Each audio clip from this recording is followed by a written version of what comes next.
pse po zvaritet. Si e vlerësoni po themi këtë vonesë në caktimin e datës për seancën konstitutive dhe është me 6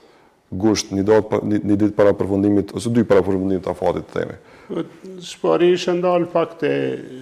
qëllimi i mirë i aleancës i kryetarit Gjini,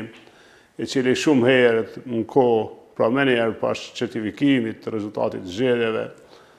e qeli një derë, e dha një ofertë për të ndihmu vendin mos me vazhdu praktikën e shkuarës në zgjedhje prapë, ku ai i nxjerri disa tema, përmes cilave e do të afronte edhe quorumin edhe votën për presidentin në seancë, për ndërtimin e eleksioneve, kuptohet. Tani këto tema janë vërtet tema reale, pra 2 kanë bëjnë me energjinë, një ka të bëjë me bujqësinë, mos me pagu taks për tokën që punohet, që është bujqësia një sektor shumë i ndihshëm. Një ka të bëjë me bizneset e vogla, me ju rritë pragun, pra mos me ju vu taksa në 30%, po në falë në 30.000 euro, po më shku në 100.000, janë të tjerat integruse edhe infrastruktura, mu kry, pra aspektit integruse të Kosovës ose bashkëpunimi, aleanca strategjike, edhe infrastruktura. Se cila temë është fushë e angazhimit vazhdueshëm të qeverisë e të Kosovës, dhe aleanca nuk i qiti këto si kushte, por si ofertë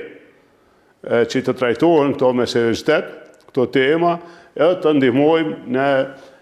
quorum, në zgjedhjen e eleksioneve, pa kërkue hise konkrete në qeveri, pa e kushzu me poste, një diçka e re realisht. Mbje këtë që nuk është kuptu drejt kjo nga lëvizjeve të vendosje, sepse ata e kanë në tavolinë një ofertë që është reale, që nuk ka dalë prej përditshmërisë dhe prej çështjeve që na veç përballen me to. Për shembull, çështja e energjisë është e pashmangshme, situata me energji, çfarë drejtimi do të merr Kosova, çështjen e gazit amerikan, ai nuk është gaz amerikan, ai është lëndë e parë, kuptohet e Amerikës ose nga Amerika, por që përkthehet këtu në energji. Edhe është i pashmangshëm se gjithë rajoni po e merr dhe kuptohet ndërtimin e një kapaciteti të ri me QM. Më vjen keq që pra vazhdon praktika